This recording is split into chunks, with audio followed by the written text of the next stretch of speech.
అసలు ముందా చెప్పు. ఎప్పుడు చూసినా ఇదే తంటలు పెడతావా ఇంట్లోకి మాకి?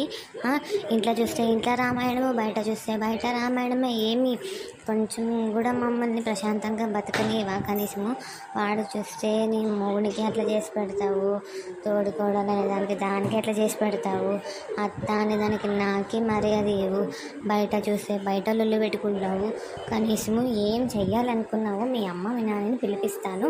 మీ అమ్మ మీ నాన్నని పిలిపించినాక నీ సంగతి చెప్తాను. ఇట్లా కాదు నీ కథ. కానీ పోయి క్షమాపణ చెప్పు ఫస్ట్. దానికి పోయి పోయి క్షమాపణ చెప్పు. అత్తయ్య నేనేం చేశాను క్షమాపణ చెప్పేదానికి? చేసిన తప్పికి అది అనుభవించింది. అయినా మీకు ఒక మాట చెప్పాలి, అది కూడా నాకు ఒక ఏటు కొట్టింది తెలుసా? అది నా జుట్టు పట్టుకున్న దానికోసమే నేను ఎగ్గిస్తాను దానికి, లేకపోతే నాకేం పట్టింది అత్తయ్య అలా కొట్టడానికి? చూసావా ఎన్ని మాటలు మాట్లాడుతుంది. కనీసము ఇది చేతితో కొడితే చేతితో కొట్టాలి, కానీ కాలుతో తన్ని ఇలా చేయడం ఏంటి మా పాపను?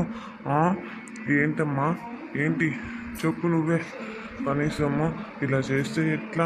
వాళ్ళ మొగుడనేవాడు వస్తే వాళ్ళకి ఏమన్నా మీరు చెప్తారా చేస్తారా?